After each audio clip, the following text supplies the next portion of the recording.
After refusing appointment as a cabinet minister in the aftermath of the elections, the president then persuaded me to become NPP's first ambassador to the United States of America, a position I served with distinction.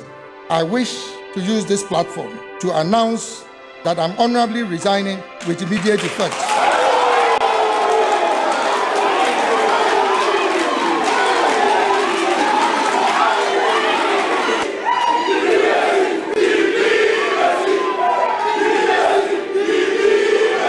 Thank you. Thank you.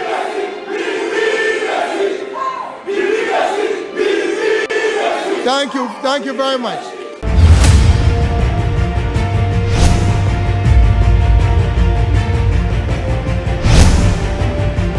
The loving and ever graceful Mrs. Patricia Christabel Kyeremanteng, née Kingsley Nyina, the daughter of Justice Joseph Kingsley Nyina, Ghana's electoral commissioner during the 1979 presidential elections. Alan and Patricia are blessed with two sons, Alex and Victor.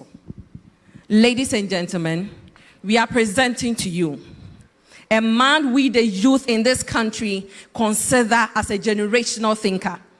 A man who has distinguished himself in the realms of Ghanaian politics. A man who is about to shake the entire political landscape of our motherland. With a big round of applause, let's welcome John Alan Kwadwo Kyeremanteng. Friends from the media, distinguished invited guests, ladies and gentlemen. Let me start first by expressing my profound gratitude to you all for accepting my invitation to attend this press conference here today. I give thanks to the Almighty God for His manifold blessings in my life and for His grace and mercy. I wish also to use this platform to express my heartfelt appreciation to each and every one of you, particularly the rank and file of the New Patriotic Party, NPP, who have believed in my vision, who have stood by me through thick and thin, and who have shown an unwavering faith in the promise of a brighter future for Ghana. Your belief in the possibilities of our nation and your dedication to the ideals of progress, unity, and prosperity have been nothing short of inspiring. It is important for me at the outset to provide a historical context for what has occasioned this press conference today. In 1992, when the New Patriotic Party was established, a group of young, dynamic business executives and professionals came together to establish the Young Executives Forum, YEF, under my chairmanship. The YEF, since 1992, became the financial backbone of the party and provided significant financial resources to support the party in all its endeavors, including providing the seed fund for the purchase of the party's first national headquarters building. As chairman of the YEF, I had the privilege of serving as a member of the National Executive Committee and the National Council of the party. In addition to this, I served as a leading member of various committees of the party. In 1996, after the unsuccessful attempt by the first flag bearer of the party, Professor Albert Edubuahin, to win the general elections, the membership of the Young Executive Forum nominated me to contest the 1996 presidential primaries alongside leading personalities such as Professor Edubuahin, Mr. J. Kufuor, Dr. Jani Selby, Dr. Kwame Safodu, Mr. J.H. Mensah, and Dr. Jones Oforiatta. I was prevailed at that time upon by some senior members of the party, in particular Mr. Akenteng Apiamenka, and Mr. Stephen Kreku, both of blessed memory, to sacrifice the opportunity to contest for the leadership of the party and rather support my senior colleague aspirants. From 1996 to 2000, I played a leading role in supporting the bid of the then candidate J.A. Kufuor to win the general elections and become President of the Republic of Ghana in 2001.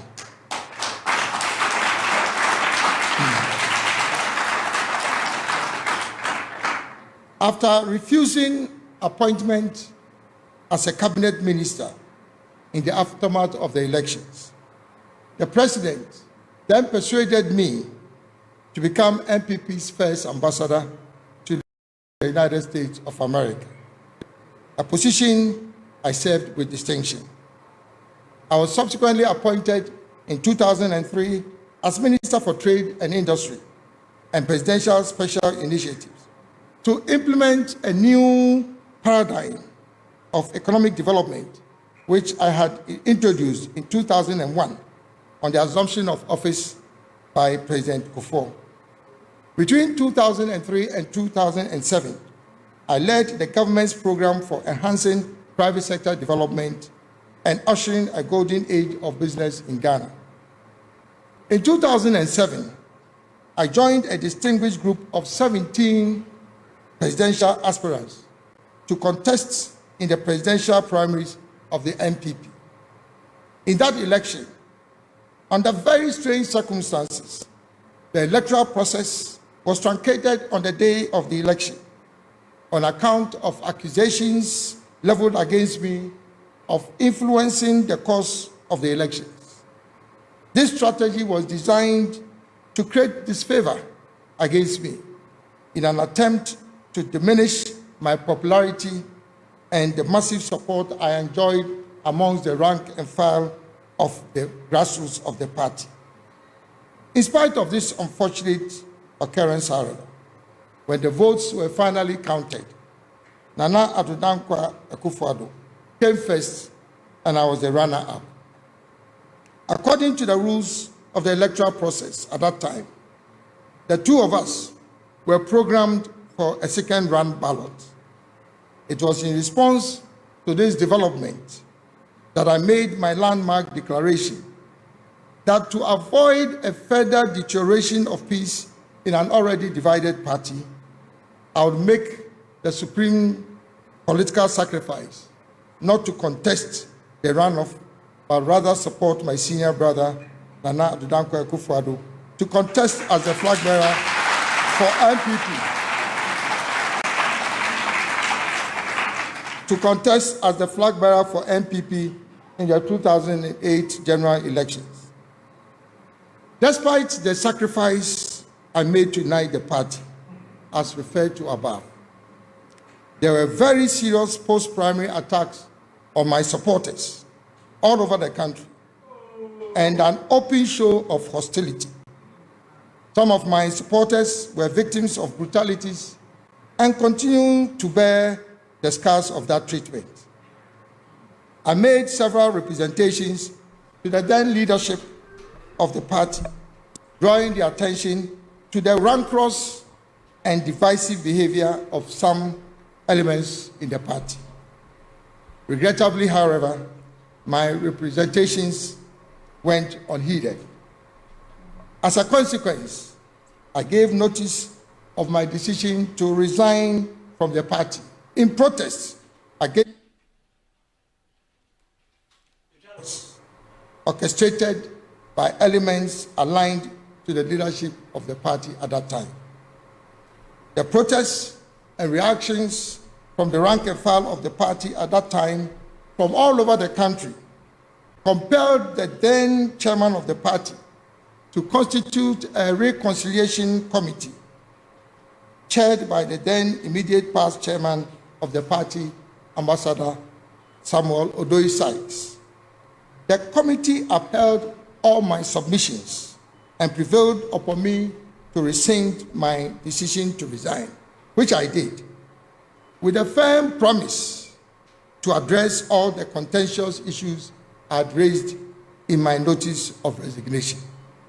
Unfortunately, however, all the promises made by the party leadership were never fulfilled, and indeed, the divisive and hostile attacks on my person and my supporters remained for several years thereafter and have continued to date. It is common knowledge that any party member who is associated directly or indirectly with Alan Kyeremanteng is treated with disdain and considered an outcast.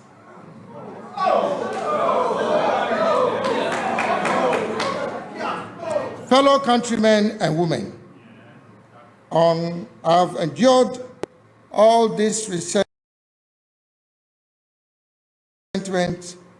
and maintained my integrity within the office of the MPP in 2017 under the leadership of His Excellency Dana Adodankwa Akufo-Addo. I was appointed as Minister for Trade and Industry in the first term of the MPP administration and was retained in the same position by the President in his second term.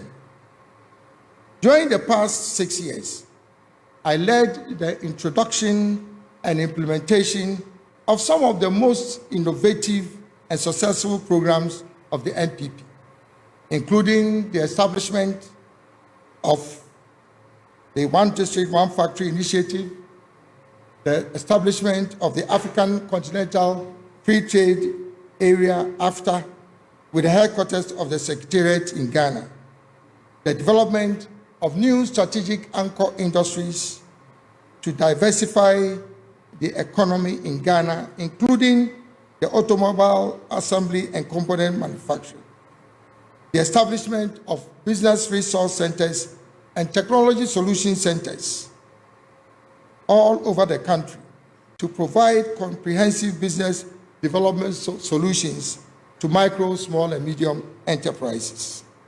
The introduction of the new integrated customs management system, otherwise referred to as UNIPAS, which has significantly enhanced mobilization of government revenue. The establishment of industrial parks, including the flagship Greater Kumasi Industrial City and Special Economic Zone.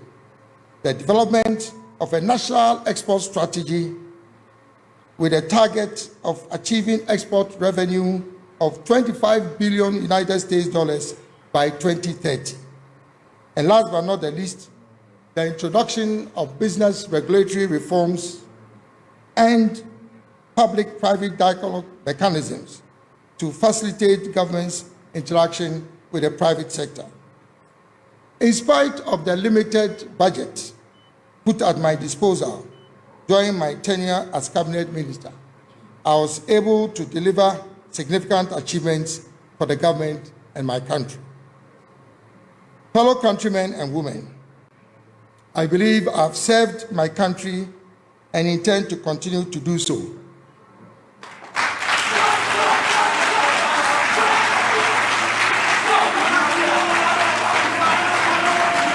On the 5th of January 2023, I resigned honorably from my position as cabinet minister and declared my intention in a national broadcast to contest the presidential primaries of the NPP. On the 26th of August this year, I participated in the Super Delegates Conference to shortlist the 10 aspirants who had filed their nominations to contest in the primaries.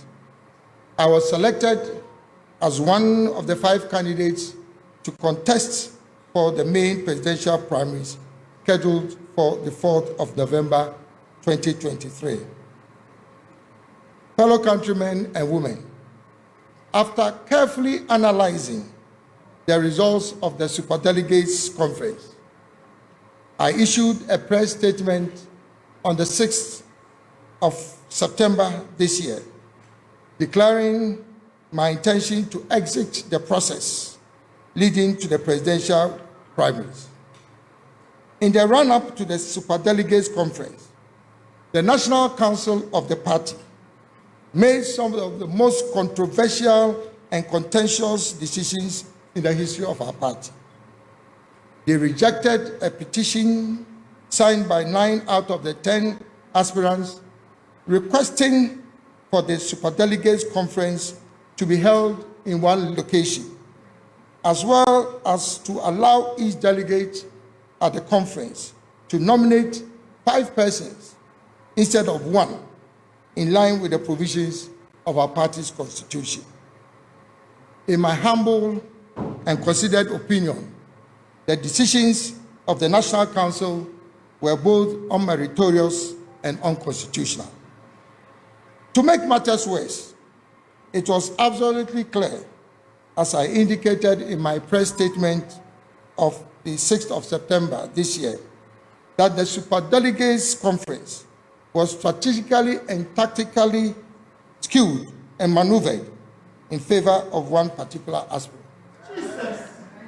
The level of intimidation and monetization that characterized the conference is unprecedented in the history of internal elections of our party.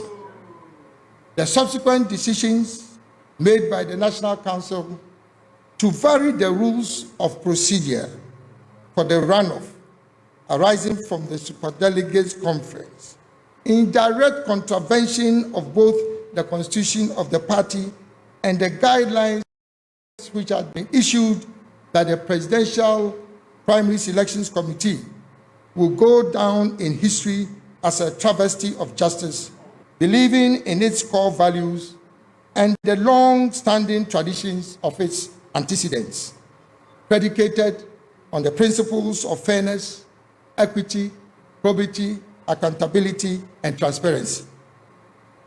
I have devoted the best part of my professional career to serving the party, and I still believe in the vision of the founding fathers of the party. However, the NPP, as it exists now, has very little resemblance to the party that I joined in 1992 and held together.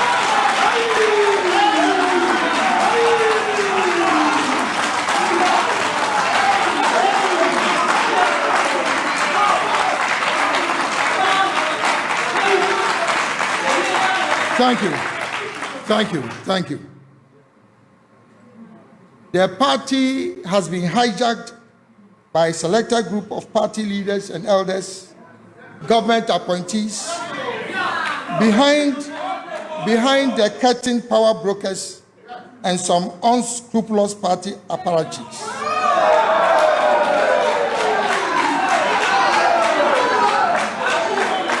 It was my fervent wish to use the vehicle of their party to bring my God-given talents, experience, and knowledge acquired both locally and internationally over a period of 46 years to serve our dear nation, Ghana, at the highest level of executive authority. It is abundantly clear to me that my services and contributions to the party are not appreciated.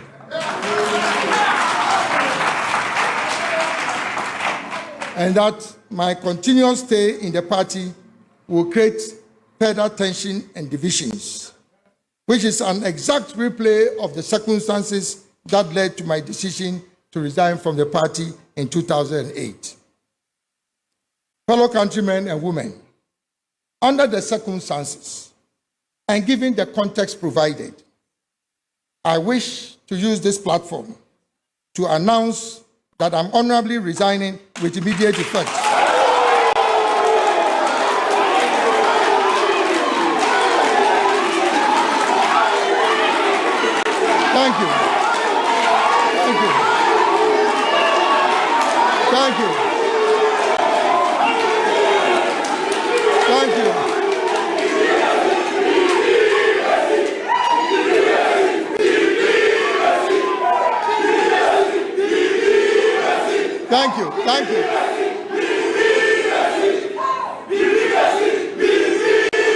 Thank you. Thank you very much.